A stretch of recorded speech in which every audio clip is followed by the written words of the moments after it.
Welcome to AFL Uncensored. I'm your host, Teej Johannesson, and with me, as always, is my co-host, Omari Fraser. Omari, kind of big news out of the ARG Irish camp this week.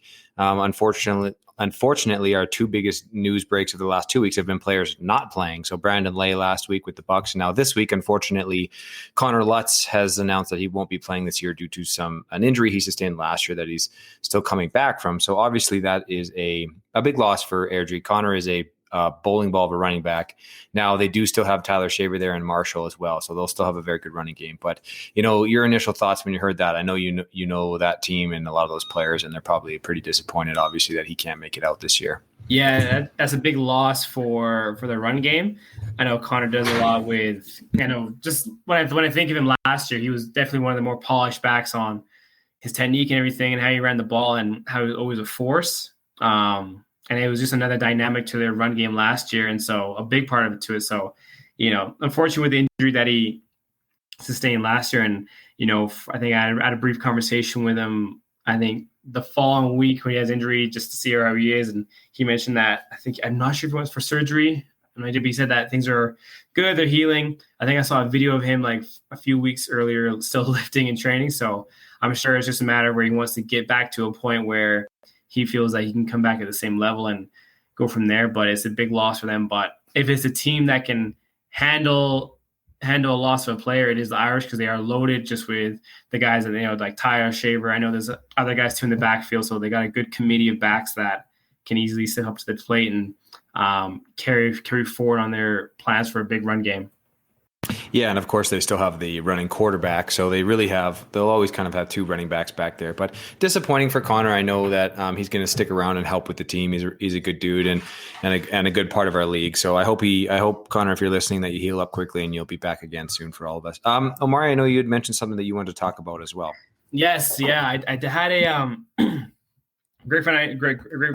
great friend of mine who reached out and actually plays from Airdrie too, Billy Duffy. He was just shooting me a message and said, hey man, it'd be great he wanted to get some feedback on an idea that he had where I think it'd be beneficial for the league. And I kind of want to approach this to where, I'll explain it and we'll dive into a bit of it here. And, for those who have interest in or want to talk about it more, definitely go on the Facebook Uncensored group chat or where this was posted and comment there, because it'd be good to gauge how the community feels about it. But the idea he had was to bring a AFL league camp to preseason, which would be something now to where the camp would be located somewhere central. I think he mentioned Red Deer or Central Alberta.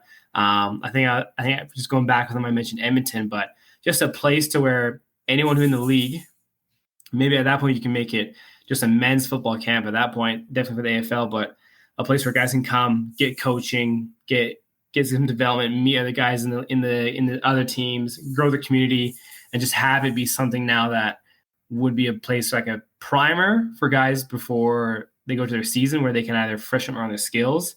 I know there's probably a lot of logistical stuff to work through with that, like which team, which area to go to, and where to have it over the weekend, all that stuff. But I like the idea of it to where guys can come together, get better, get coached from high caliber coaches, and go back to their teams and use that for the following season, just only to raise the game even more. So it was a good idea, and I'm sure there'd be a lot of talk on that and how it can work. Yeah, I think that's interesting. I've never actually thought about that, and so it's cool that I know that he reached out to you because of listening to the podcast and understanding the reach that we're having in the league, which has been great. I think that's a good starting point, and maybe there's some guys out there that can kind of come up with some ideas of maybe a way to do that or a way to make that kind of happen, or what people think about that. So I think that's hopefully what this podcast does is start conversations on doing things like that and building up our league. So yeah, really interesting. So thanks, Brian. Did you say his name was? Billy Duffy. Billy gets a shout out here on the O-line at ARG Irish. So they've been drumming up a lot of news, but it'd be definitely interesting to hear the feedback of other people in the league and how we can make that work. I do think it would serve the league in that front on higher quality of play, which it would only attract more attention to us. Yeah, no, that's awesome.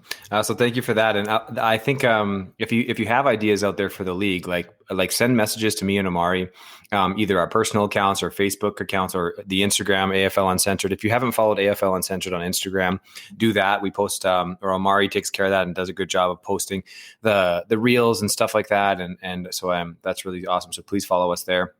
And send us your ideas, anything with the league, because we'll talk about it on the podcast, and then hopefully we get some discussion going. Because I know the board members also listen to the podcast as well. So awesome. Let's get into the episode. So today I'm really excited. We've got a guy on the episode who's been around football for a long time, and he's been around the AFL and in a lot of different roles, including president of the league, including running a team and winning some championships and coming within 2 points of winning 2 national championships. So I'm really excited to have Kurt Howland on the podcast today. Kurt, how you doing?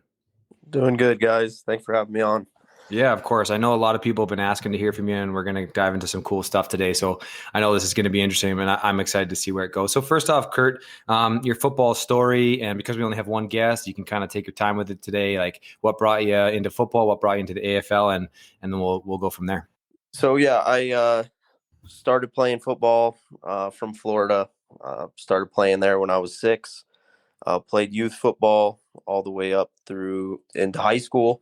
Went and played college football at a small school in Georgia.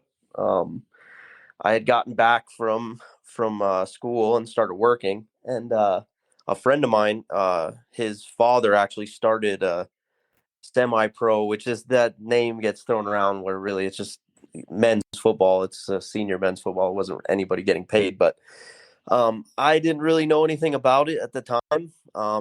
Went out and tried out for the team, ended up playing there for a while. And then we ended up actually merging with a team in Orlando called the Orlando Phantoms, which within minor league football in the U.S. ended up being a really successful team. And then so I got married to my wife in Florida. She's from Canada. We decided to come up here for work, and found the Gators. I actually contacted the Gators through my wife's like a family member played for the team, contacted them, and I actually came up expecting just to like check it out. The season was pretty much over, and come to find out the team had actually dressed somebody and said they were me. So I came up here and they're like, "Oh, we want you to play for the playoffs." And I'm just like, "Is that okay? Like, what is like, what are the implications of this?" And they're just like, "Oh yeah, well, it's all right. You can come up and play." And then I came out and played, and been here ever since. So it's been about 10 years playing. So we just had a first on the podcast, ladies and gentlemen. We have admitting that there might have been a little bit of shadery going on with player eligibility at one time or another in the AFL. So that is shocking to hear. I hope you can sense the sarcasm in my voice, but I'm glad we're finally admitting that. So that is hilarious. What year was that, Kurt, that you came 2012. Oh, okay. Yeah. So I will say, like, I have definitely some stories. I've been around the league. People, for some reason, like I'm easy to talk to.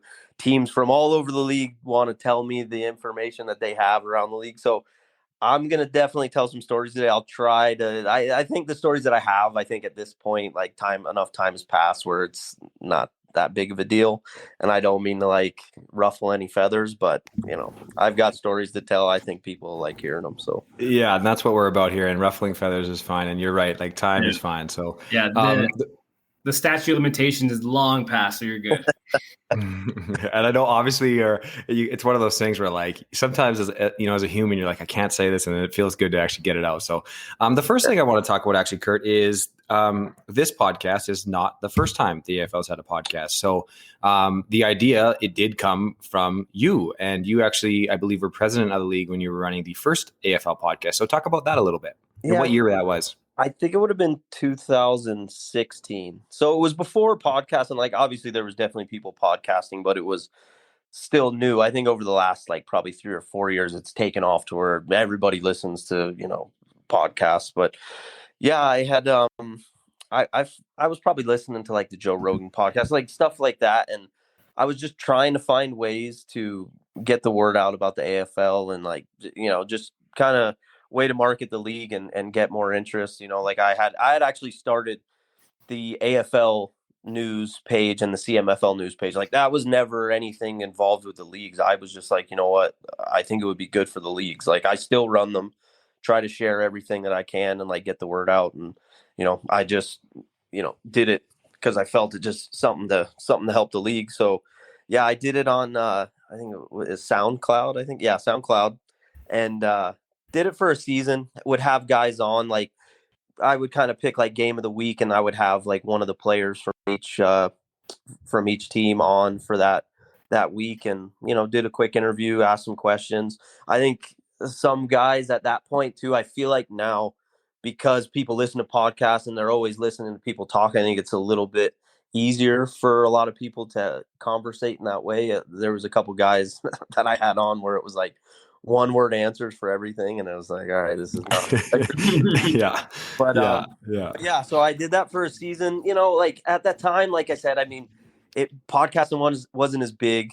I wasn't all that great at it, but it just kind of lasted for a season and it went away. But yeah, that was the first AFL podcast. I'm sure if you looked it up somewhere on SoundCloud somewhere, they're probably still up there because I never took them down. So Yeah, they're probably really bad too. So yeah, I do remember. I totally remember listening to those, and I would look forward to them because the games of the week were cool. And that's kind of what I've had the idea to start the podcast for a couple of years now, but I just didn't have the I guess the startup to get going. And once I met Omari last year and realized he had some experience in podcasts and he was good at a lot of the social media stuff, and so it just kind of made sense, and it's been really good. And so I'm looking forward to this. Thank you for the OG start to the podcast and the idea. So well, I got to say, when I had heard that you guys were starting a podcast, I saw it somewhere. Maybe somebody shared it, and I was like, oh, we'll see. And then I thought about like, oh, I got stories to tell, and maybe it'd be cool to go on there. And then I listened, and I was like, you guys are actually pretty damn good at it. Like, and you're getting better every time. I mean, just from listening, I kind of started at the beginning and started listening through episodes, and you could tell, it just gets more natural and more comfortable as you guys go on. So I was happy to come on once I listened, because I was like, I would have definitely been diplomatic, but if it would have been a bad product, I would have probably just said, I'll pass. But you guys, you guys do a really good job. I've been listening every week. I was very impressed. Thank you. I appreciate that, Kurt. I really do. And I know Omari does too. We do work hard at this, and we're trying to bring entertainment to people. So firstly, I guess we want to get into stories, and I know people want to hear them. So let's get into them. So first story. Apparently, the Wolfpack tried to get the Gators and Daryl Leeson and other pack members suspended for the season when they came over to play for you guys. Now, for those that don't know, there was a time when Daryl Leeson and a former podcast guest named Ryan Belrose swapped from the Wolfpack to the Calgary Gators, who a lot of people may not know. There was a team called the Calgary Gators who was very good, that no longer in the league. But that was a pretty big switch. And I remember at the time, I saw the Facebook post and I can picture it in my brain, Kurt. It was a picture of Ryan Barrows and Daryl Leeson standing and holding Gators jerseys. I don't know if you remember that picture, but it got posted and I was like, what is happening? So talk about that. Yeah, I took that picture. So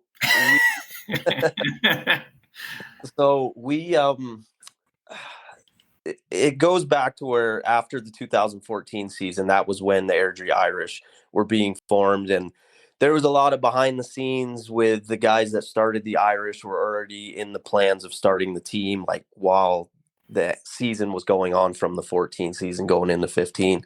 I had started hearing a bit about it around the national championship. I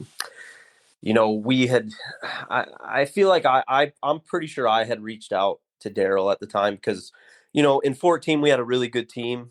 We had a safety playing quarterback, Liam Greeny, who took us to a national championship in 13. And he's a great person and a great football player, but he was playing out of position.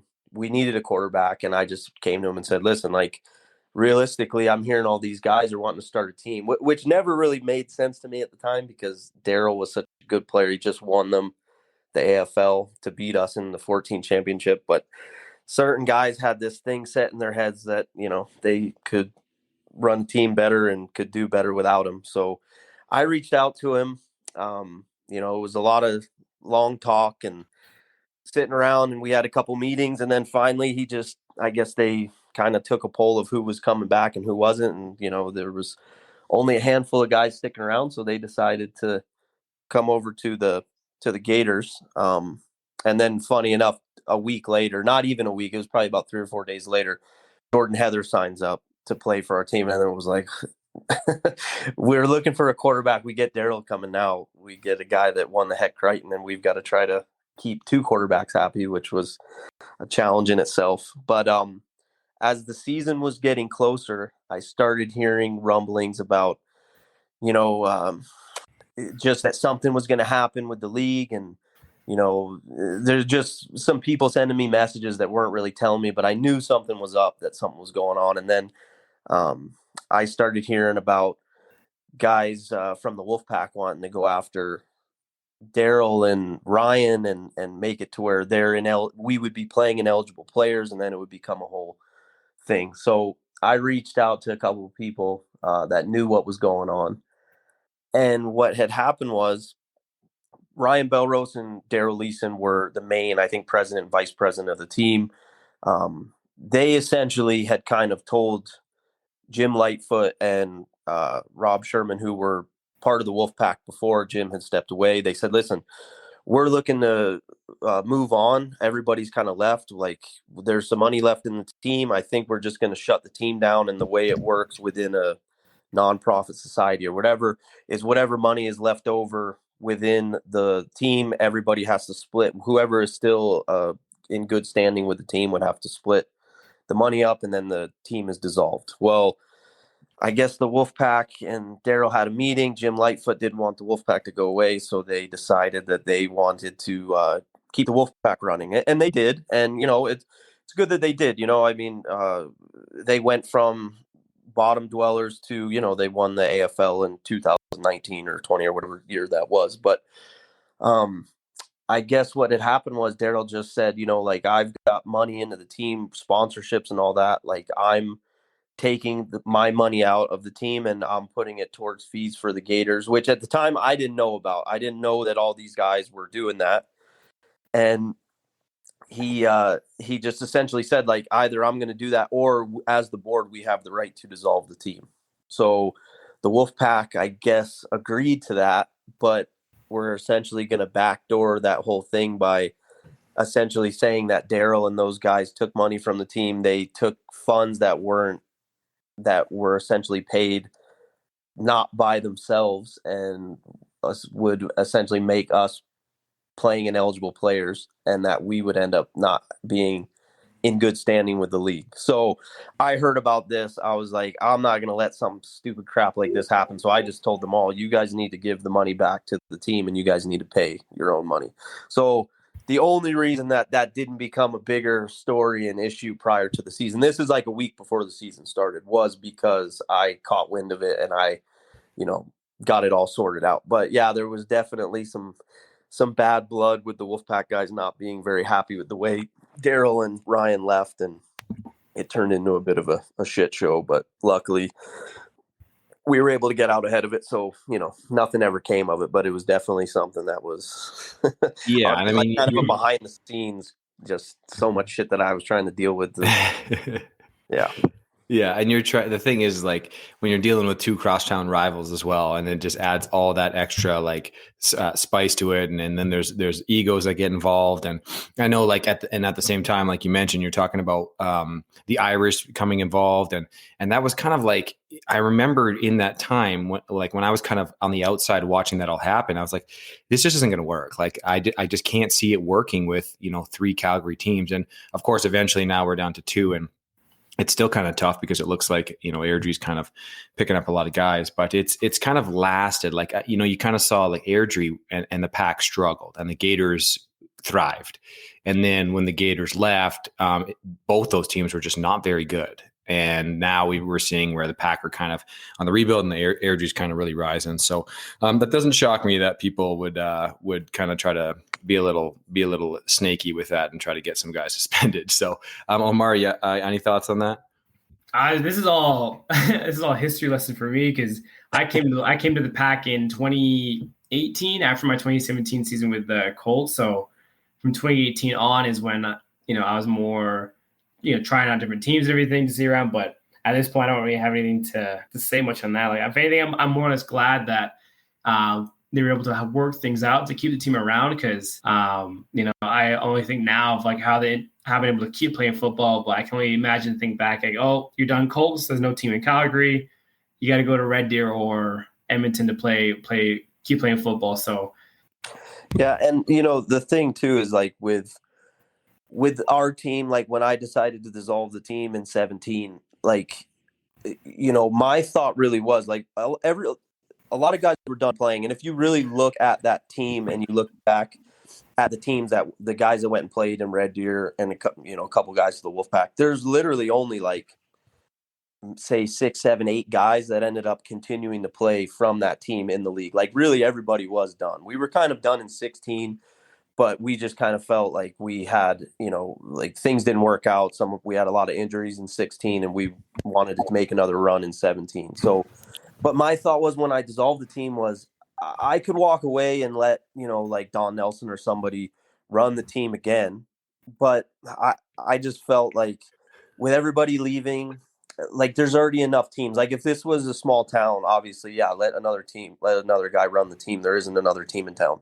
I just didn't want to see another team that couldn't win a game or was getting beat by 50 points a game. Like I didn't want, and I especially didn't want that to become the Gators, because we'd worked hard to do what we did in the time that I was helping run the team. But and 17 was the year where you guys went up to Fort Mac and upset them in the finals, right? Oh yeah, we went up there and they were sure that they were going to win that game. And yeah. And to add that thing too, just on how things wrapped up too, like it's very rare that you see a team wrap up so cleanly, just with what, and this is now I'm based off what I heard, but I remember when I first came in, I was like, hey, like what's the AFL landscape like? Oh, Gators just wrapped up. What happened there? And from what I heard, it was where, team had, you guys were a winning record. I knew you were running it, and it was something where you said, okay, time to dissolve. Like you guys came off a winning season of the Nationals too. Was the Nationals you guys won as well, 2017? No, we lost 15 and 17. We've actually never hosted a national. We've played in 3 and been on the road team for all 3, and we lost by 1 point to GTA in 15 and 17. The same team lost by 1 point. We actually had a blocked field goal in 17 to lose that game. Oh man. Yeah. I was on the road, 1 point losses twice. That's crazy. That's tough. Like for me, looking back in the league, because like I ended up winning one with Fort Mac, and that was great, and I had a great time that year. But like looking back on it, there's so many guys. Like for me, it's whatever. Like I really wanted to win one, but there's so many guys, kind of like how it was 2 years ago in Red Deer. Like when I played guys and we won, I was happy to be there, and it was awesome. Like just seeing. Like you could just feel it in that crowd and the people there and the alumni, like how much it meant to the guys to finally get that monkey off your back and win one.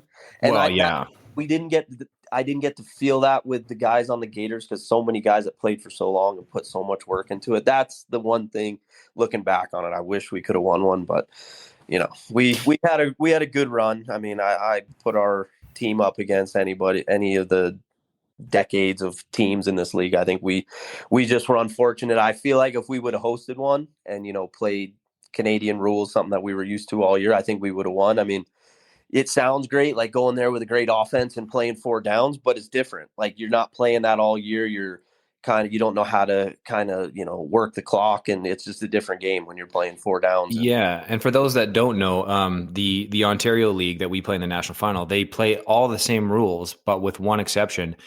They have 4 downs, and so it's the same size field, it's the same Canadian rules, but they just add a down, which would be different because you're used to playing a certain way the whole time. And I know for like you mentioned, what's amazing about this league is when the Bucks won in 21. I mean, that was my 11th year on the Bucks, and we had some pretty big heartbreaks along the way, and winning it at home in front of that crowd. And you mentioned the alumni, like the first people that the first person I hugged wasn't even my wife. I was trying to find her. She was in the crowd. It was actually an alumni that hadn't played for like 7 years. And he was so emotional because of how much that the Bucks had meant to him in his life. And it wasn't even him winning. His name is Curtis Drager.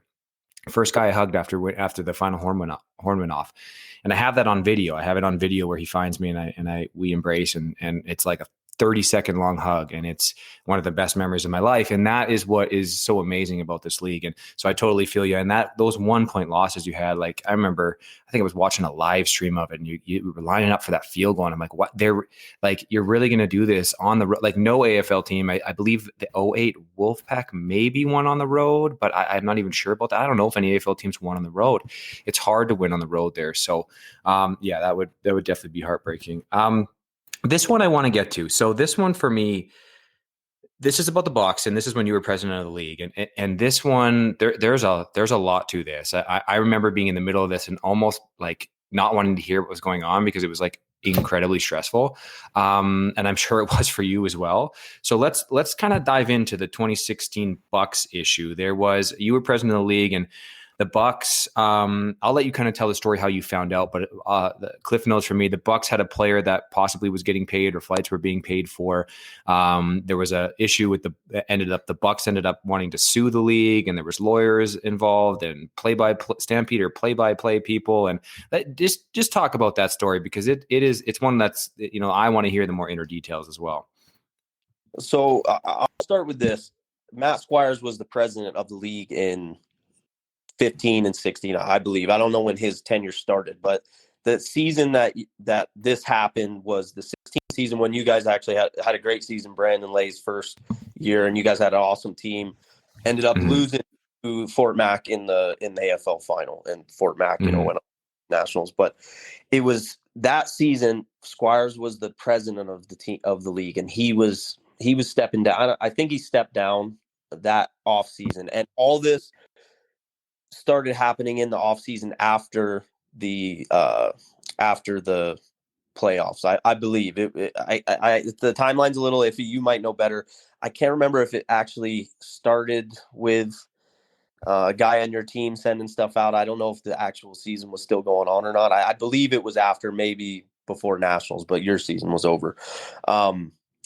A guy came forward, and I was, a team rep for the Gators, so I was kind of privy to all this. And Squires, would always kind of contact me and let me know what was going on, and I kind of helped him the best I could. But there was literally this long an essay of the player on the team saying about how he was compensated, and and I've seen this before. There's guys, they talk.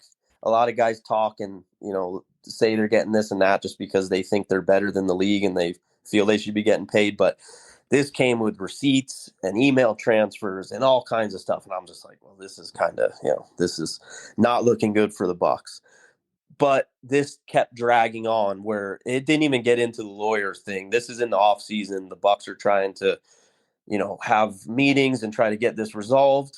And the AGM comes up, and Squires is stepping down. I was very adamant that I wanted to run for president to help the league, but I wanted this situation resolved before I became president. Of course, that didn't happen. I was kind of hesitant to run for president, but then I saw the guys that were stepping up to run for president, and I was like, well, I would rather see the league, be run in the direction that I think is best for the league. So I stepped up, became president. This whole situation kind of fell into my lap, and it ended up with the Bucs essentially saying, if you try to reprimand us, or if there's any punishments that we deem is more than fair, then we're going to sue you. So I ended up having to get a lawyer. I only knew there's a lawyer in town, Greg Peterson. I believe he played for the Stampeders. He's like the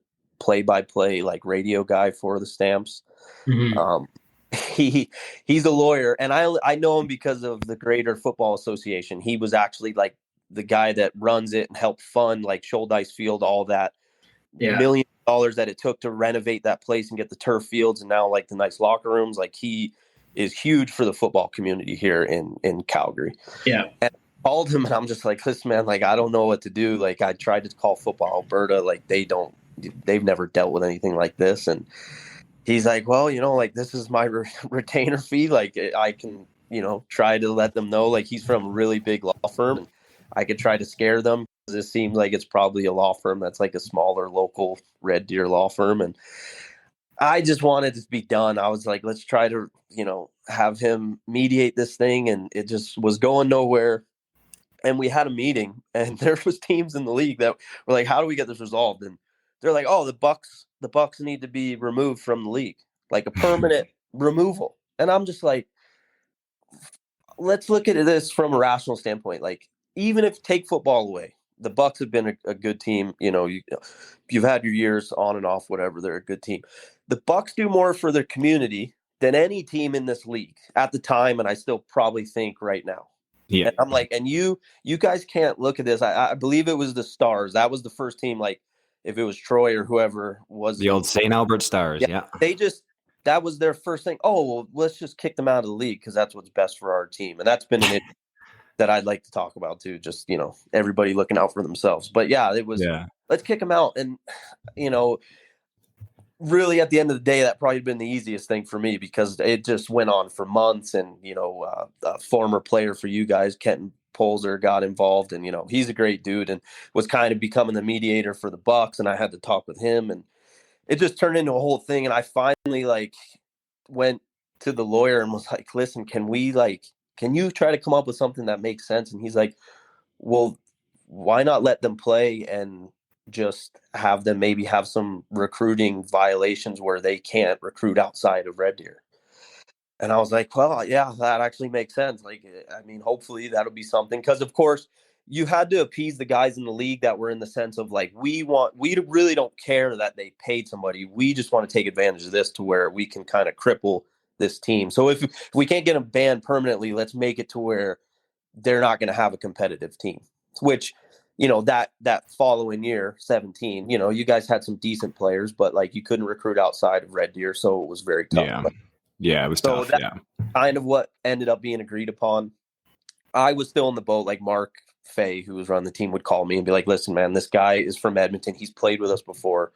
And I was just like, I wouldn't even go to the board. I would just be like, just let him play. Just don't make it a thing and say he's from Edmonton, because technically that was outside of the agreement. And I'm just like, listen, I'm not going to make this to where you guys can't field a football team.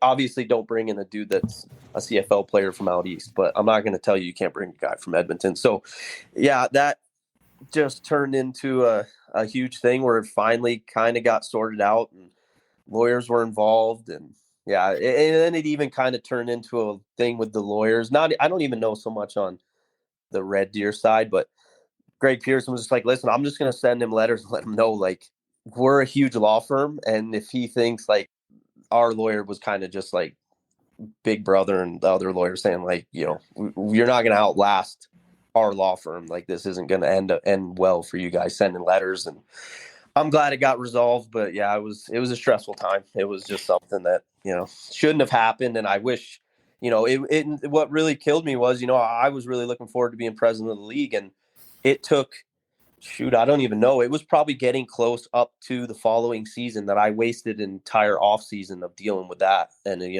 made it pretty much impossible to get anything done when it came to league stuff when I was dealing with that stuff, which is unfortunate, but, Yeah. And what's funny about that is I actually have the exact same story. So when you took over the AFL dealing with a team possibly getting kicked out of the league, and I took over the AFL as president because I was vice president, and then I had to step into the role of president. And I took over the role of president in the middle of the Cold Lake saga, where Cold Lake was getting kicked out of the league. And I can tell you, for that stress alone, I never want to be president of the league again, because it was just it was such a man. I was in my time, I was I was fielding calls from players' wives trying to beg me to not have Cold Lake kicked out of the year. And so I was going around trying to fight for Cold Lake for the same reasons you are. The whole league wanted these guys kicked out of the league.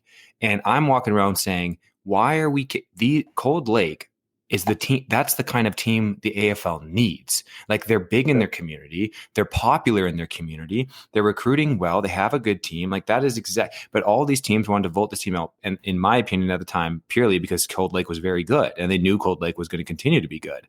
And I had to, they literally were kicked out of the league. And then I begged the board to essentially, let's relook at this. Let's give them another chance to like basically do a proposal and get these guys back in the league. And finally I was able to do that. But it blows my mind that, like, why would you ever, like you said, the Bucks are a flagship team in this league that do so much for, it's not even close to just about football.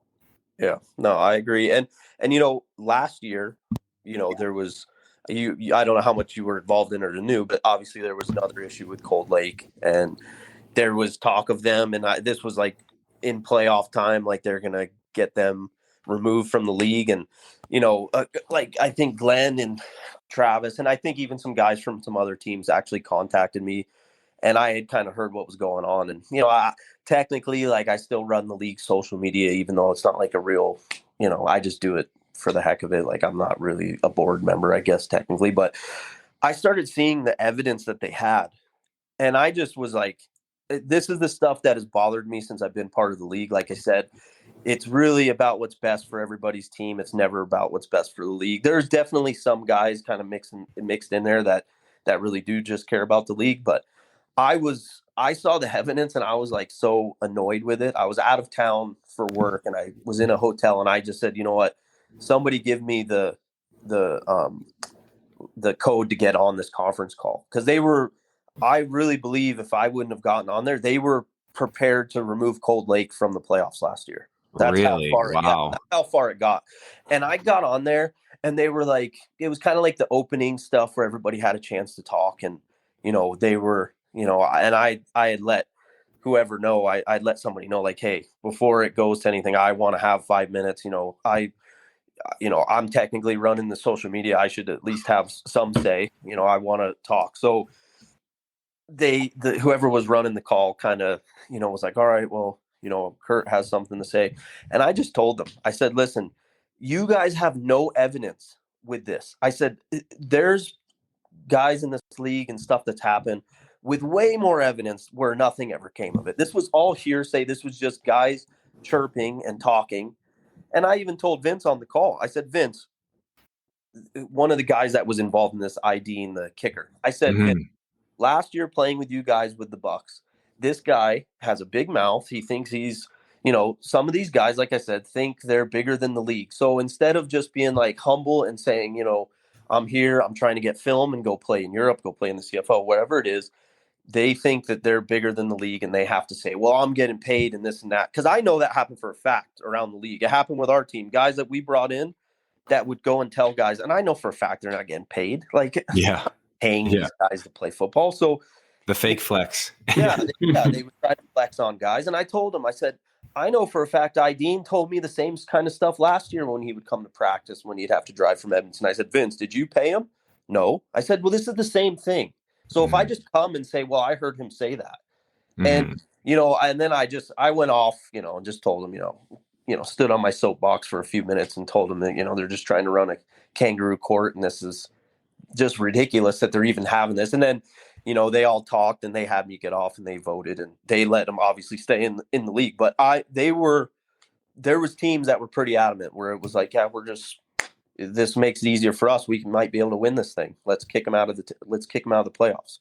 Yeah. And I've seen that. And I know that to be true. And it's, I'm glad that you were able to come on that call and have kind of be a voice of reason, because it can kind of be a bit of an echo chamber in that boardroom. And when you got certain people that push for stuff, it can be very aggressive in a lot of times. So I'm glad they were willing to listen to you. And obviously I'm glad Cold Lake, nothing came of it, because you're right. I was talking to Travis Levitsky when that was going on, and he was sending me all the evidence that apparently was against them. And I'm like, is this actually real right now? Like, why this is, and like, look, Travis, I've learned that I can never fully trust what he's saying. Like maybe but it was so clear at this time that he was telling the truth. And Travis and I have had an on and off relationship, but I've really grown to kind of respect some parts of him. I wish he wouldn't talk about people's wives and mothers so much. Like that would be my one criticism, Travis, if you're listening. would we have you on? Like there's a lot of wife and mother talk, which I think is offline, but overall, he's good doing it. I'm glad that they were able to figure that out. And I hope we get away from that from the league. Like I was the same as you, Kurt. I when I was president, I wanted so badly to like do things for the league to make it better. I wanted to, and I want to talk to you about this because you mentioned you might have a solution. One of my big things was simple. It was, can we get a sponsor for a trophy? Like, and I had a sponsorship lined up from Supplement King, and we were literally, it was $1,000 sponsorship. This is when I was president, $1,000 sponsorship from Supplement King to buy us a trophy for $1,000. So imagine we can get a really nice trophy for $1,000, and we were going to call it the King Cup, and then of course, I didn't, I finished that through because I ended up not being president like 2 days later after I got that sponsorship for a number of reasons. But I just I want to hear your idea on the trophy because I know you said have something, but I just wish that we could get people involved that wanted to advance the league. Yeah. Yeah.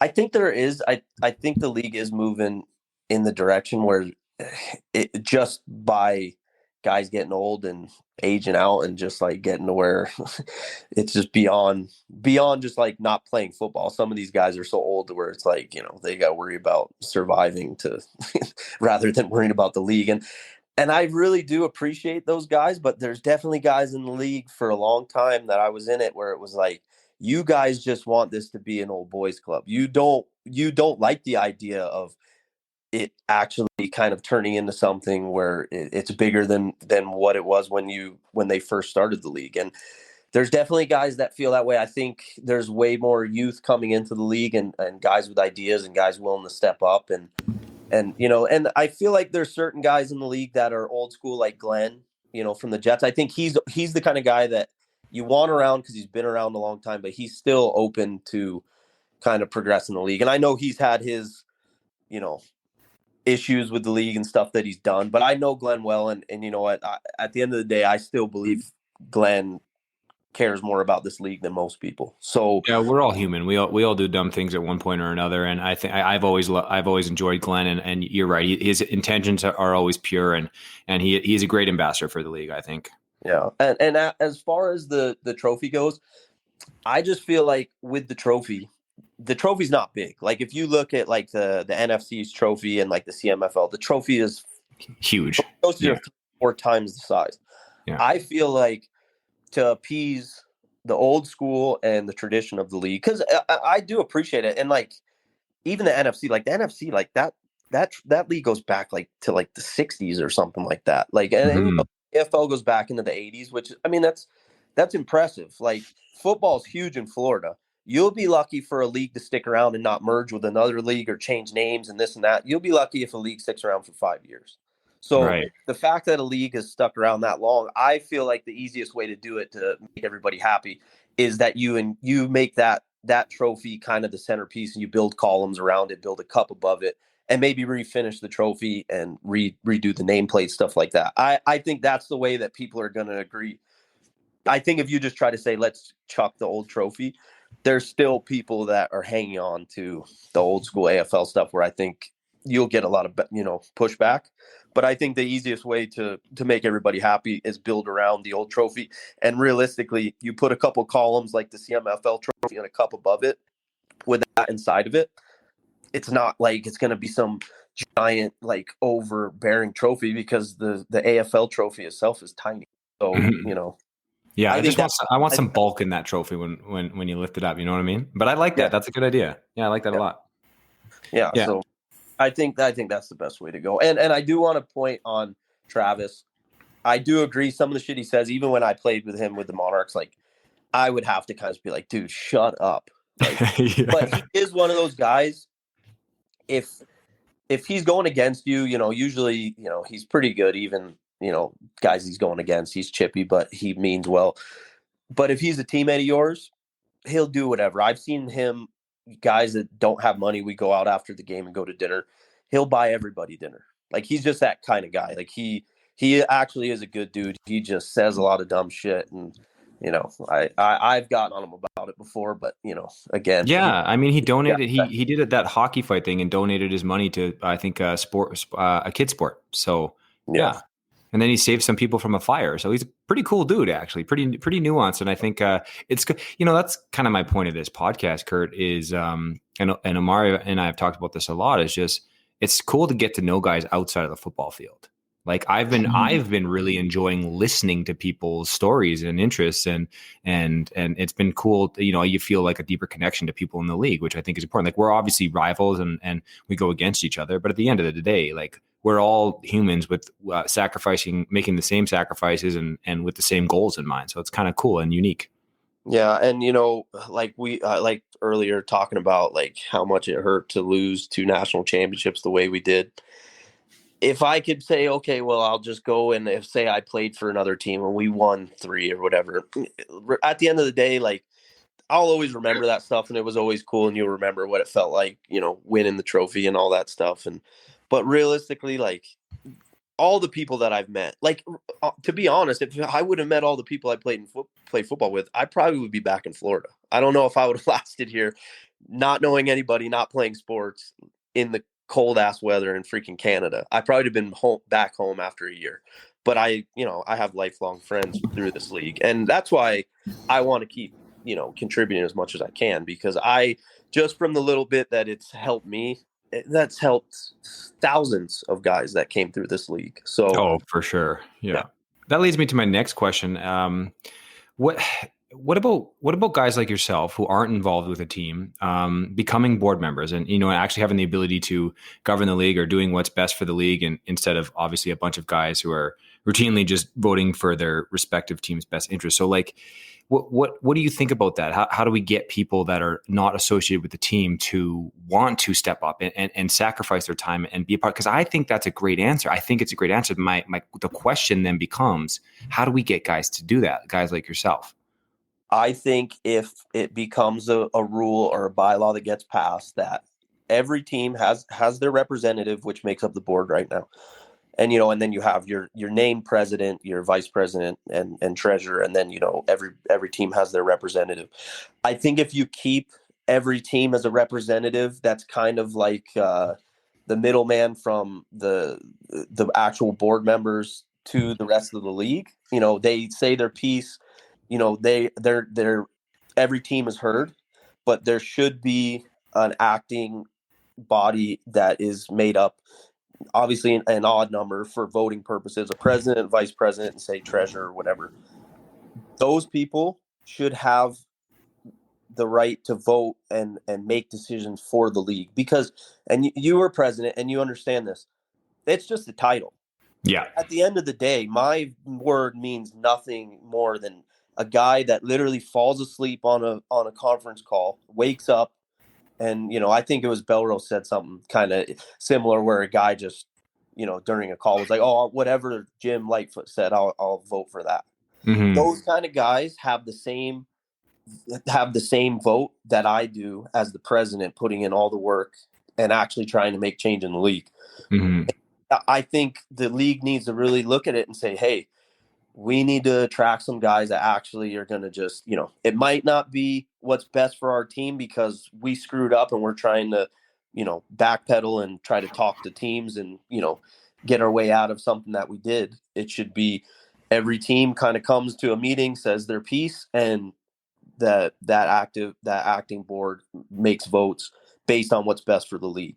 And the only way you're going to get that is people that are, not affiliated. Somebody like me, like obviously I was with the league, but I played on multiple teams. I'm friends with guys all around the league. I'm not going to be, swayed by somebody calling me and trying to, plead their case. But I think if that became the rule, I think more people like me would be willing to step up. I do. I think guys like Belrose, and for what everybody cares, you get so many stories about belly rolls, about how people don't like him. He cares as much about this league as anybody. So, and I do believe that he would be, unbiased towards, things with the league. So it's guys like that, if they actually had power to make change, Yeah. And I think they'd be willing to do it. Until then, and like I said, I feel like the league is going that way. I feel like the more years that go on, I feel like guys that are running teams are more open to that and understand that it's better to be worried about playing football and doing things the right way. And if things come up that something happens, let the people that are just in charge of that vote on it. Like, don't, you guys got games to play. You got other stuff to be worried about. Not, did this guy get compensated, or, was this a malicious hit and tried to injure somebody? Like, it should be all, it should be a guideline of certain things that, the board should vote on. And, everybody agrees the guys that they voted for to be president, vice president, treasurer are going to make the best decision for the league. So. Well, that's exactly it. Like that's exactly it. Like trust the guys that you're voting for. And so, when I actually tried to do that. So when I became president, because I love Ryan Belrose and him, and I actually hated him for my first couple of years because he was really hard on me, but I've grown to really love him. I've talked to him so much like when I was president, I called him so much because I leaned on him, because he was so smart and experienced. And I was like, I don't know how to handle this. Like, I'm struggling right now, man. Like, here's the situation. Walk me through this. And he said, look, you're not going to want to do this job if you don't have a vote. And I didn't even realize at the time the president didn't have a vote. So as president, my job is to just make sure that the meeting is attended by people. So I don't actually get a vote on anything. And I said, well, we have to change that. And we actually did. I got the board to pass a bylaw that allowed the president, the vice president, the secretary, and the treasurer to have votes so we could actually be a part of it. And then that lasted, I was about president for about 5 months. And then when the new regime took over, they got rid of that again. I don't really know why, but they're like, no, we don't want that. And so they went back to the current system where the only people that get votes are the teams. But like you said, when you have that as a problem, when you have it just as the teams, like they're going to vote for what they believe is correct. Like, obviously I've known you for a long time, and I know that you're not somebody that is swayed by people. You look at the situation and to deal with that.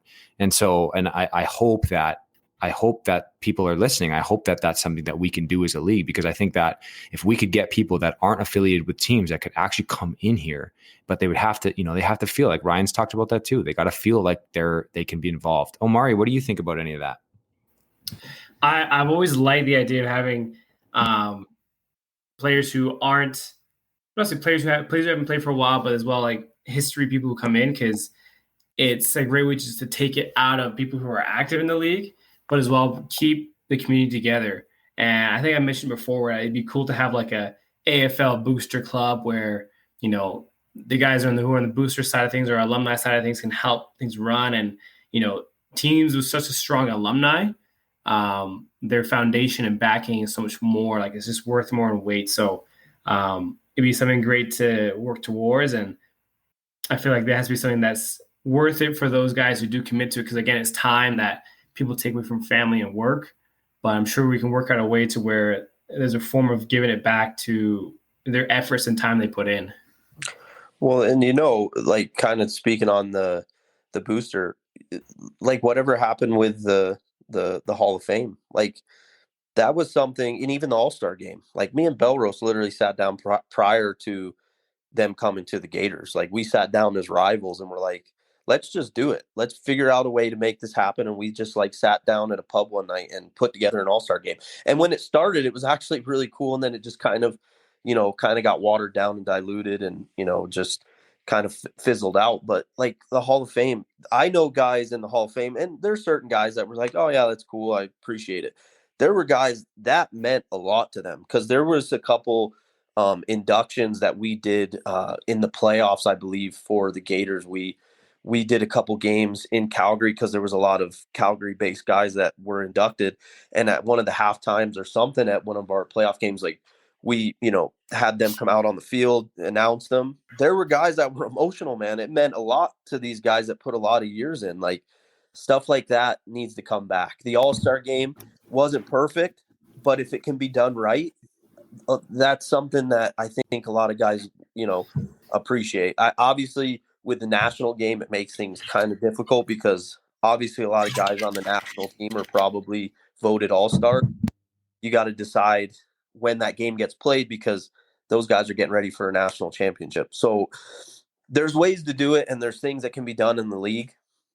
just got to have the right guys that are willing to put the work in and do it. You know what? The Hall of Fame was really cool. I remember that coming out, and of course, that would mean a lot to people because when you get inducted into the AFL Hall of Fame, what you're doing is people are recognizing the sacrifices that you've made, and it becomes worth it. And so, yeah, I know, for myself, like if that ever comes back, that would mean a lot to me if I was, able to be voted into something like that. I think that's really cool. And I remember we used to have a ring sponsor for that. They'd get a ring for it. It was really cool. And the All-Star game, man, like those All-Star games that we had in like 2013, 2014, they were so fun. Like we did big country versus big city.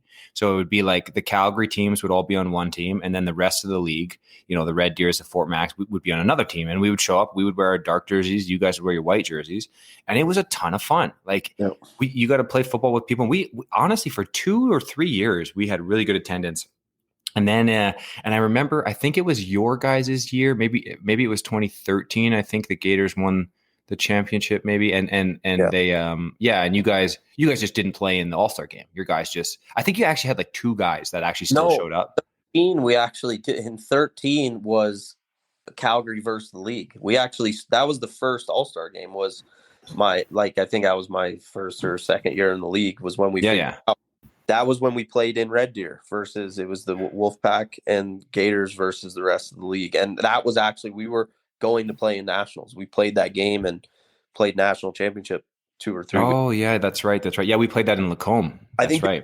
That would have been 2015 when we were going to GTA and and guys that was in Edmonton. Because I remember I showed up and I think I was like the commentator up in the PA guy up in the booth. But I had to play quarterback that game. No quarterback showed up for that game, so I ended up playing quarterback. It was ridiculous. That was your boy, the guy from the Bucks that played in the CFL, Tanner Green. That was kind of his Tanner Green party. Yeah. Like he killed it that game. Yeah, going on to play college ball and then going and playing in the CFL. Really, and when that kid first got in the league, he was like, like a baby deer running around. Like he really what he became is amazing. Well, that's so funny. You say I'm pretty sure he was pretty new to football. He totally was a baby deer. Like he didn't really have a huge understanding. He was just so physically gifted. Yeah. And then he went off played 1 year with the Bucks, and he was clearly had an amazing talent. And then he went off to Concordia, and then he got drafted, I believe, by the Elks, and he's still playing for the Elks. And he was starting fullback. He caught a touchdown last year. He's doing some great things. Yeah. I want to talk. We got about 15 or so minutes. We're going to have you on again, Kurt, because there's a lot of stuff that we want to get into. So we'll have a part 2 of Kurt coming up as well. But I'm going to ask one question here that I want you to talk about, and then I'll just kind of open the floor, and you can be free to talk about what you want, or we'll see if Omari's got something for you. So in 2018, and I remember this year, so the 2018 year, both Fort Mac and the Bucks were very good. We played in the regular season, and it was a close game, back and forth. The whole Bucks were actually up 14-0 to start that game. It was in Red Deer, and Fort Mac came back, and then Brandon Lay broke his rib. And this was in the final game of the regular season. The winner of this game was going to host playoffs. And so I believe it was a tie game, or maybe somebody was up by a little bit, but Brandon Lay had a guy tackle him, fall on his back, broke his ribs, and it was out for the year. And you guys ended up winning that game. Josh Blanchard came into quarterback, but you guys ended up winning that game. And then, of course, we came up to Fort Mac in the finals with our backup quarterback, and we lost like 60-0. But Jesse Maddox, who ran the team at the time, and I remember this because when we pulled up to the game, I was like, what is going on with like I saw you call him plays. So Jesse Maddox fired the OC going into the playoffs. So talk about that a little bit, because I want to know what happened. I still don't know what happened there. Yeah, going into that Bucks game, we had the one thing, obviously playing, and you've played on some high level teams with the Bucks. When you have high level guys that played at a high level, obviously in different leagues, you have guys that know what they're doing. They know football to put in a game plan. Like when we practice, things get done. It's not trying to teach guys how to play. It's just, getting the fine tunes of things. We would go into games, and I do want to kind of start by the offensive coordinator for the Monarchs. He was an awesome dude. Kareem he knows football too.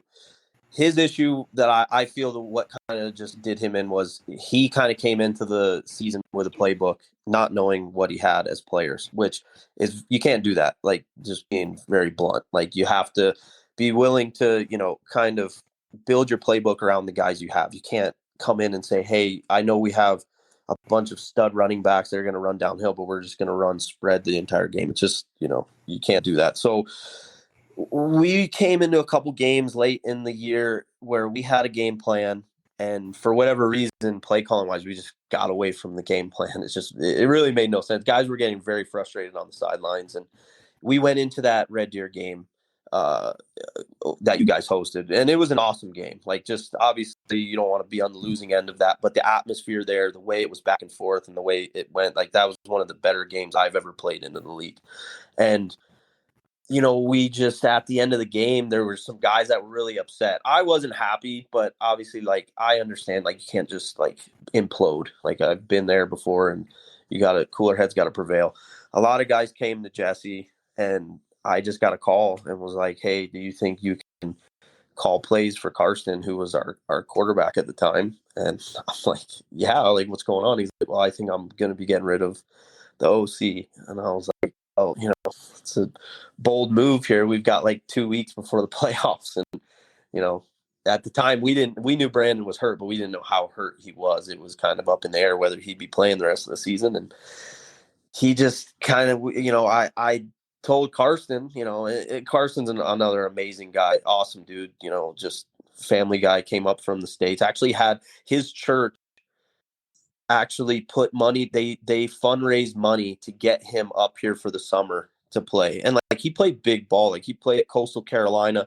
They weren't what they were at the time. Like, I was when that program first started, but Coastal Carolina now, like, you turn on ESPN, TSN on a Thursday night, they're playing on TV. Like, they're a big time college football program.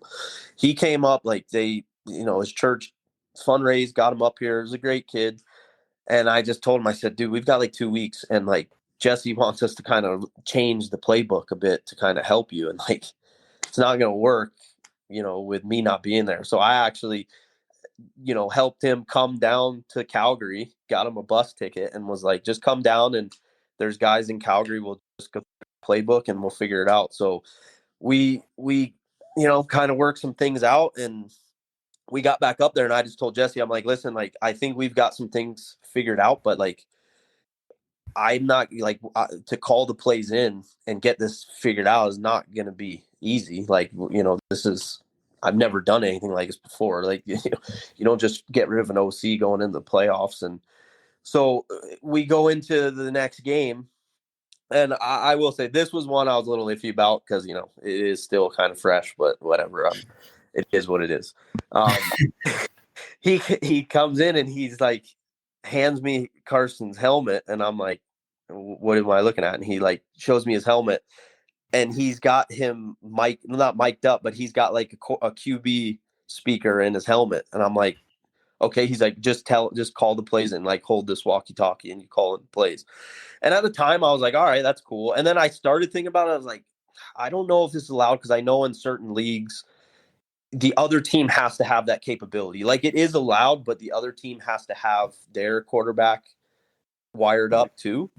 So I was like, whatever. Like, I was like, whatever. This isn't my team. Like, at the end of the day, like, I'm just gonna roll with it. So I essentially called plays for him in his helmet, and like had to help him. Like, there were times like he's going to the line because it was pretty fresh. Like, there were plays that was from the Gators that we put in that helped him a lot, but we didn't get to rep it much. Like, I was working in Fort Mac, but very rarely I had a job up there that I was doing, but I was in and out. So, I'm like at the line, like, hey, don't forget, like, this guy's got an out, da da da. And we get into nationals. The microphone breaks, or the speaker breaks to where I can't turn off the speaker. And I didn't know that for a while, and he's not telling me this. So I'm like yelling when he messes up, or like yelling when I'm watching it. Cause like when I know football and I've been doing it a long time. Like, I know I'm reading the coverage and I know what's open, and I'm just like, hit the hook. And like, he comes over to me finally and he's like, hey man, like, I appreciate you trying to help me, but you're yelling in my ear while I'm trying to throw, and like it doesn't work. And I'm just like, what? And I realize I'm like, all right, I got to try to figure out a way where I can like mute it or keep it close to me where I keep it quiet, and then I can talk to him and call the plays. Because yeah, like for a while it was almost like I was telling him where to throw, but I didn't know that he could hear me. So yeah, it was a little bit of a shit show. That's Probably crazy. not the rules. I don't know if there's actual rules within the league. I'm sure it would be frowned upon, but there's not. Unfortunately, they might make them now that they listen to this, but currently they don't have those rules. Yeah.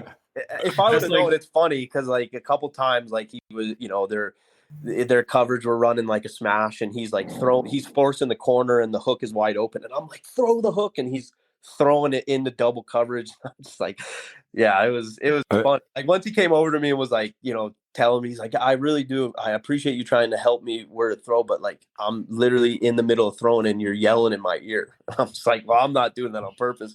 The freaking microphones, I guess, is broken. So yeah, it's just a natural reaction. Yeah, so we did a national championship off that. Funny enough, we beat GTA, who beat me twice by 1 point. We beat them by 1 point off of a missed field goal. So it was nice to walk in that handshake line and see the look on their faces because I had shown them that look 2 times before. So yeah, you didn't feel bad at all. Definitely not. Big line Cuthbertson actually stopped me and was like, he's like, I know what it feels like now, and like, gave me a hug. He's a good dude too. But yeah. He's a good dude, yeah. Omar, you got anything for Kurt? Yeah, one I got is, Kurt, I know you've been around multiple leagues and everything, and I know this is a hot topic in our league in regards to player compensation. And so now with your time playing and like taking a step back, do you feel like is there a point our league could get to a place where compensation could be a conversation or at least be part of the league legally? I think it could be. In some ways, I kind of like, I'm back and forth with this sometimes. Sometimes I kind of just feel like the league could be better if it was handled the right way. I think, and I kind of mentioned this in the chat. I think the way that it would have to happen, if it was ever going to happen, it's not like some donor's going to come into the league or to every team and just throw a bunch of money. But I think there's enough to where you just take you can't go off of like the German foot. You can't go off of like GFL 1 or anything like that because they've got big money behind them. And, there's a lot of money in those teams. I think you got to look at the lower level Euro teams and what they're able to do, where they get enough sponsorship or the owner or the team kind of fundraises enough to where usually it works out where they'll get you out there for travel. Sometimes the player has to get their own travel, but what it could look like is get them their travel taken care of to get to the city that they're going to be playing in. Maybe a cell phone and transportation. So whether that's help them with their cell phone bill per month while they're here, or and maybe either make sure they have transportation or let them borrow a car while they're here. And that doesn't just mean you show up and they give you this stuff and say, okay, these are the practices and this is what the games are. We'll see you then. Those guys go there. A lot of times there's feeder programs for those teams. So youth football is getting bigger to where they kind of have a team under them and then they feed them into the Euro teams. Cause obviously in Europe football isn't as big and, it's still catching on. So they have a feeder program. Those players usually coach those feeder programs. They do stuff in the community. If there's fundraising or if there's any type of like with the Bucks do the blood drives and stuff like that, those guys are there every time. Like that's a stipulation that you have to be involved with the community and the outreach that we do.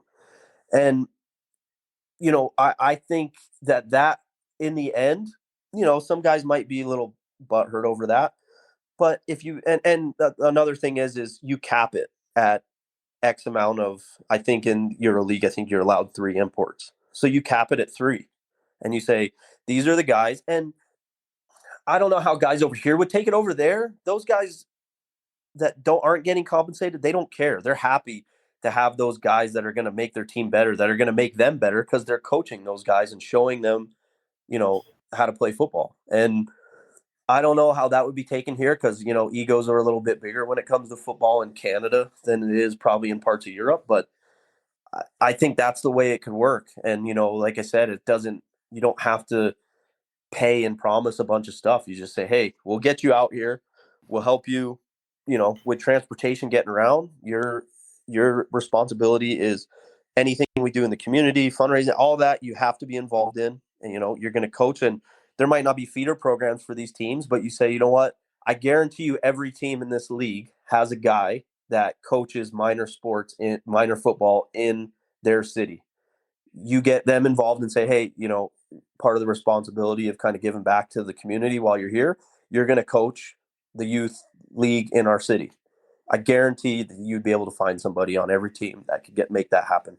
And I think that's the realistic way that it can happen. And I think that's a pretty easy way. Honestly, I don't think that that's something crazy, like, helping some, and I don't know if I mentioned it, but obviously kind of helping them with where they live.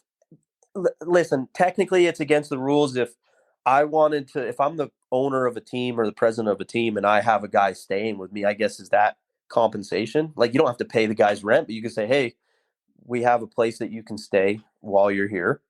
And, you don't have to pay rent, but you're not going to get some lavish apartment. You're probably going to be staying in a basement suite or something like that of one of the guys on the team's place. So I think that's the way that it would have to be done if it could be done. And I don't think that that's that hard. There is the idea of you have to worry about, are they going to cap it at 3, or are they going to give those special things to more than 3 guys and then tell them to keep their mouth shut? Those are things you got to work out, but I guarantee you there's teams in the Euro League that are doing that. They probably figure out ways. It's not like those teams over there are perfect, but yeah, I think realistically that's the way it would have to be done. And I think it's a realistic way. I mean, there's certain teams that don't want it because they don't want to, take the time to make that work. Some teams that vote against anything like that are, again, some of those teams that, they are happy with being a mediocre team or a middling team and don't want to put the extra effort in. So I don't know. That's my thought on it. I think that's the way it would have to happen. Yeah. And to feed off that now is just with like money in the league and everything. Because you mentioned, I know with the Euro leagues, because it's a growing sport there, and with what they have, are there things that you feel like the AFL or just other teams in the AFL could do to bump up money coming into the league outside of players paying their fees? I do think so. There's got to be more growth. So I do think, I remember, I feel like maybe it was on an episode you guys were talking about streaming games and stuff like that. Like, the Gators have been, it's become so simple now. Like, I don't understand why every team isn't live streaming the games. Cause like, I go to Airdrie games. If the Bucks are in town, like I try to go to a Bucks and Airdrie or Wolfpack game, cause I know a lot of guys on the Bucks. I try to, when the Jets are in town, I know a lot of those guys. The Gators were streaming games we streamed our first game, I think, was the AFL Championship in 2013.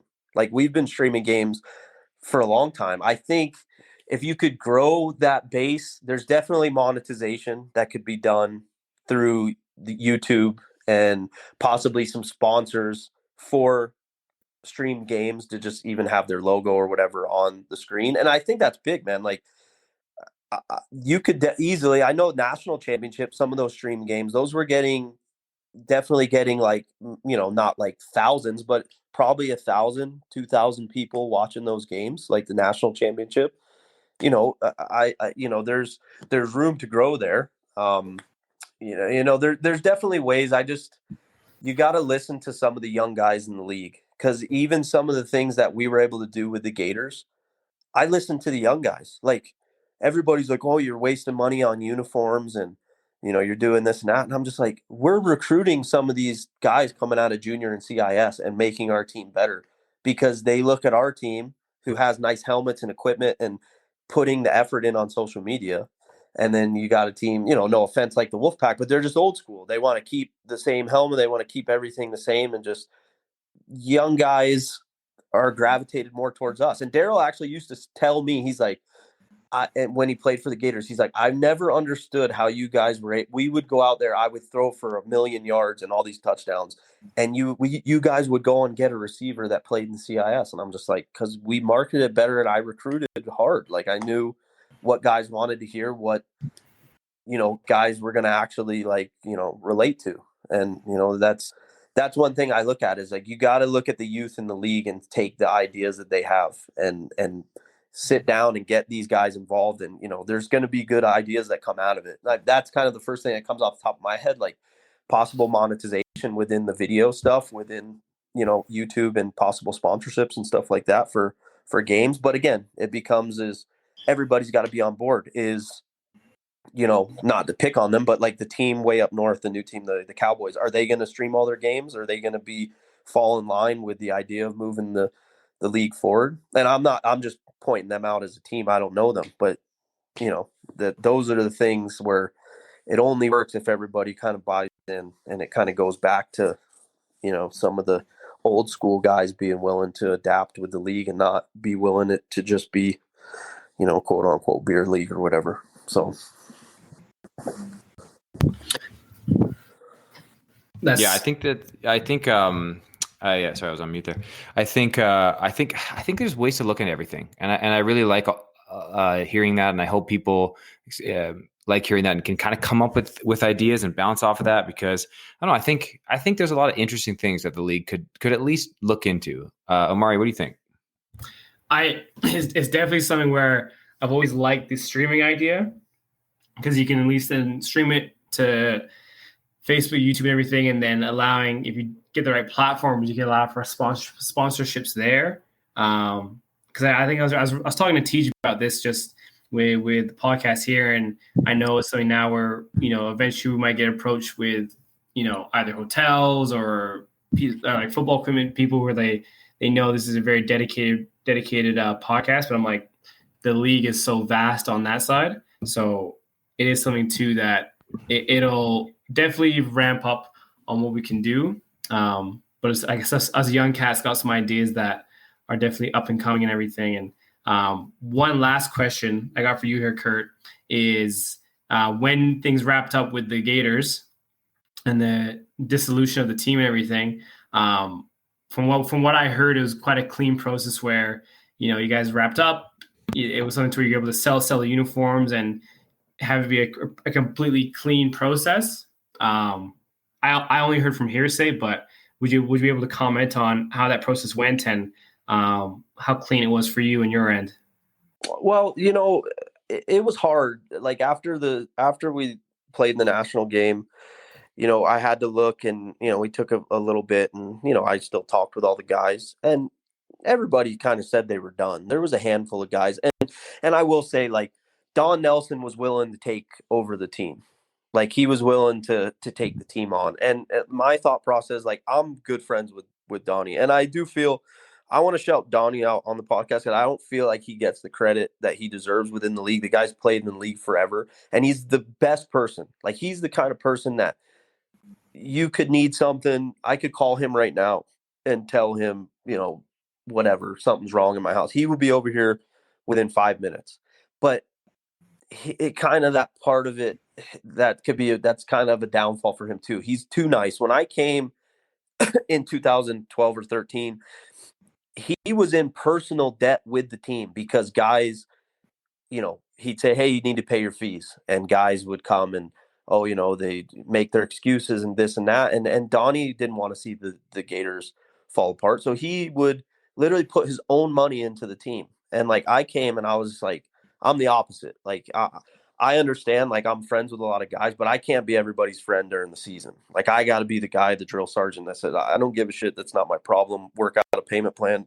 The bills have to get paid with the team.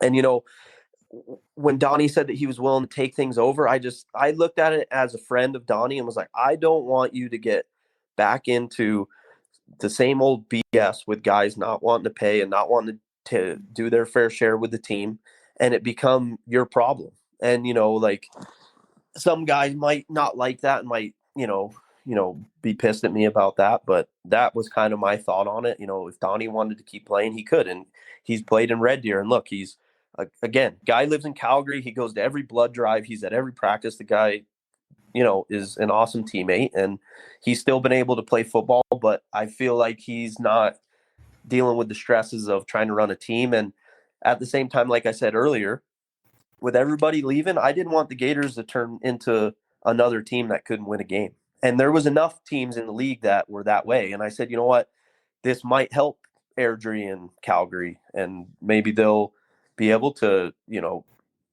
pick up some players, which they didn't really pick up a ton from us, but guys that were looking to play football in the Calgary area, that was their options. And, I think, like I said, Airdrie has finally kind of got their footing. Anton's running a really good program there, and the Wolfpack have won an AFL championship since then. And, I just, that was kind of my thought process. And then my thought when I got rid of the team, there's been teams in this league that have folded before. They owed a bunch of money to this team and that team, and they owed a bunch for whatever reason. And I said that when we folded, I said, I'm going to make sure that we don't owe anybody any money, like Skyline Sports, which is a big thing here in Calgary. Like they sell all football equipment. There's been teams in the league that owed them thousands of dollars. We never owed them a dime, paid everything off, clean break. I was actually owed some personal money from, helping guys out when we flew for the national championship. It is tough. Like, you got to come up with guys that are struggling with money. Like, you got to come up with $300 or $400 plus, all your food and everything while you're there. And, some guys couldn't do that. And I said, well, listen, I'll lend you money, but I need to be paid back. This was this was out of my own pocket, not out of the Gators. And some guys, when the team folded, just decided that it wasn't their responsibility anymore to pay, which, was kind of bullshit. It kind of pissed me off because, I did it as a friend, not as the guy with the league. I wasn't going to leave guys behind and miss out a chance to go to Toronto and play in the national championship game. And, I ended up, we got rid of some shoulder pads. The team we had accumulated, I was good about getting helmets, shoulder pads. We had all kinds of stuff, and uniforms we got rid of, and we're able to pay the debts off.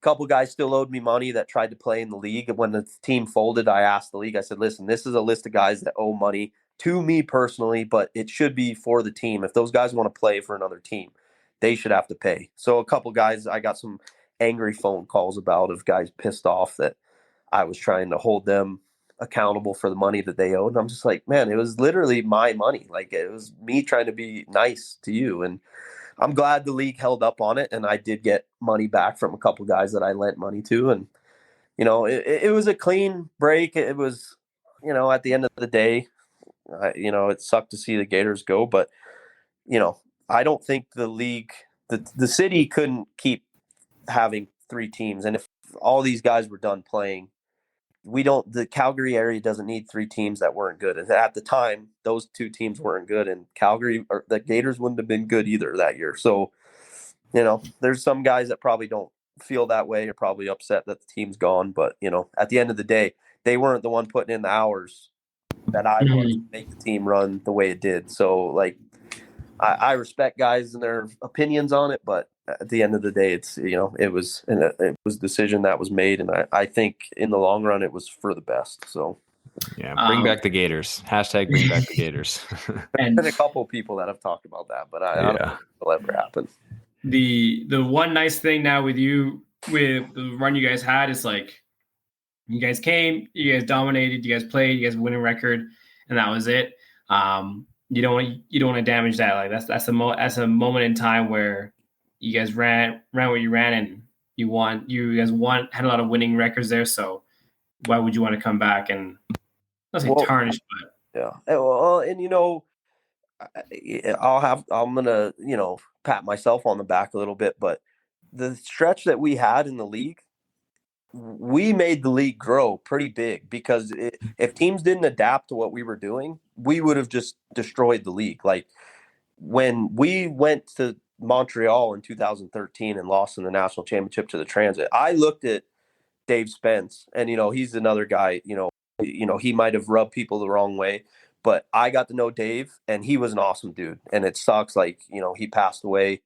I think it was the year after our national championship. He came out to a practice or before a game in 18, and you could tell he was not in good health. And it was sad because he's young and he was a good guy and he was big for the football community wherever he went. And, seeing what he put together in Montreal, I knew, like, okay, we've got to step our game up and, like, move forward. And, and then Jesse brought the Monarchs in 2014, and, we kind of made him step his game up, and it started bringing it to where, okay, we can't just go out there with, like, uniforms that are ripped apart and, like, no social media presence. And, I think our mark on the league was good for the league. I think we made it grow to where it is now. Like, there wasn't teams bringing in guys and, like, putting these teams together that is, like, high quality football. Like, not everybody knows about it, but when you go to a game where it was the Monarchs versus the Bucks, or Bucks Gators, or Gators Monarchs, like, there was high level football being played, man. Like, there was games where, I mean, there's freaking Cassidy Donoff, one of our receivers, like, he was a freaking captain on the CFL team, like, won the I forget, like, whatever the Heisman Trophy for junior football, the Wally Buono Award or whatever, like, won that for the Colts. Like, those kind of players were in the league for a good stretch of when we were there. And, I think it elevated the league. And, there's been little dips, ups and downs. And, I think the league is going to be strong this year. It sucks Brandon is not playing. Like, I think that's good for the league in general. Like, I think the Bucks were going to run away with it if Brandon played. Like, I think it would have been tough. Like, the Jets are good. I watched a lot of games. I watched the Jets versus the Irish. It would have been tough. Like, I like that quarterback that's going to play in Sweden or whatever. Good quarterback. I think he's going to really do well in American football just for his size and the way he plays. I think he'll be way better in that style.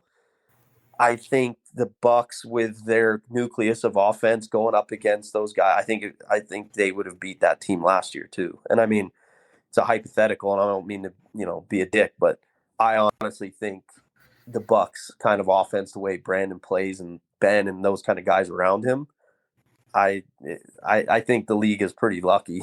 Other than the Bucks, they're not lucky, but they're lucky that he's not playing. And I heard you guys talking about Connor. That sucks. I still think they're going to be fine. I think their team is more. I personally, just real quick before we go too, I actually talked with Anton about being the OC last year for them because I live in Airdrie, and they went with a guy that Anton coached with. He's a bit more of an old school guy, and they kind of run a much more condensed and very, very simple, just like very basic stuff. And my worry with them, when I talked to them, I talked to their quarterback and I talked to Anton, and through a Zoom chat, we like had a little interview. And I told him, I said, dude, you should be spreading the field out, leaving lanes for you to run, and just run like spread option stuff. Like, that would be really good for you. But they run it very condensed. They run a lot of I-form stuff, which suited Connor pretty good. I think he probably would have still been fine in more of a spread offense. But the worry I have with a team like the Irish, when they play defenses like the Jets and they run that super basic, like 21, like slant out kind of Daryl Eason offense, those teams, that's so Teej, you know, as a DB, that if that is a dream for you because you can read those offenses. You've been reading those type of offenses since you were a kid. Yeah. So Daryl got away with it because Daryl would put the ball in places and just was so fast with it. He's losing it a bit now just because he's fucking 60 years old. But Daryl would put balls in places where you couldn't defend it.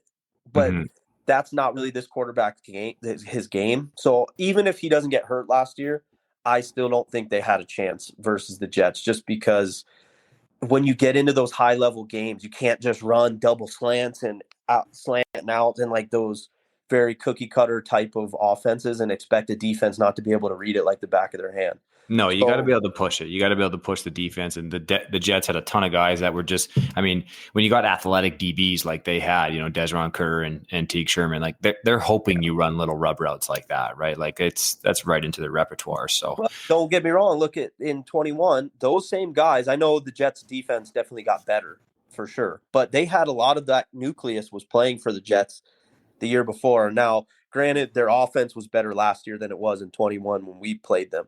But defensively, all those guys were there. And Brandon was to attack them and put up big numbers against those guys. No, we absolutely, we went ham on him. I fully believe that too. Obviously, I'm a little bit biased, but I feel like Brandon Lay is kind of that X factor, and with all the weapons we have come back, and we've got some new weapons, like I've talked about, and a kid named Ruben Brayton back, and our receiving core is going to be really good this year. So we had our first indoor workout today with our new quarterback, and he was slinging it really well. There's not a lot of arm strength difference between him and Brandon. He's young, he's really young. He doesn't have the experience, obviously, even close to what Brandon has, but he's going to be good, and people should watch out. Okay, so we have had a lot of great conversation. There's actually a lot more stuff we want to talk about, but Buzzsprout, my podcast platform, doesn't really like me going over an hour and a half. Or they start charging me money. So we're gonna have you on again, Kurt, because I know there's more stuff. And the next time we have you come on, we'll get some fan questions and some league questions too. I didn't want to do that this time because I know we had a lot of stuff that we pre-planned that we wanted to talk about. So, really thank you for taking this time and for talking and willing to talk about your time in the AFL. And I was fascinated this whole time, and I know Omari, you probably were too. And I'm sure, and I hope the people are that are listening. And so just thank you, Kurt. I appreciate that a lot. No problem. And when you announced it, I guess last podcast maybe, so a couple people contacted me about me being on. So didn't get to talk about everything. A couple stories guys told me. Some stuff I was like, that's a little too much. But everybody that reached out, sorry, I was, shouting you out now. I appreciate it. We'll get them next time. We'll let's get some questions. We'll kind of have the next episode. We'll talk about like one of the things or two of the things we didn't talk about this time, and then we'll get some people in because that's great. That's if people want to ask questions. That's what this podcast is about. Omari, send us off. Yeah, appreciate everyone tuning in. You can check us out on your local podcast platform, Apple Music, Spotify, Google Podcasts, and there's a bunch of others. Feel free to give us a like, share, comment, subscribe. If you listen to us on YouTube, I think things are growing, things are building up for the 2023 season. All I'm hearing is a lot of excitement and, a lot of talents just looking forward, chomping at the bit to get playing here in June. I know in the beginning we mentioned about the, AFL league camp, definitely have conversation with your guys, have conversations on the communal platforms like Facebook and just gauge interest there, because that might be something that the league could look at or not and see. But any ideas, anything that you guys want to talk about, please let us know personally or on the podcast or on our Instagram page and go from there. But other than that, that's everything from me. Awesome. Thanks, Omari. Thanks, Kurt. Have a good night, boys.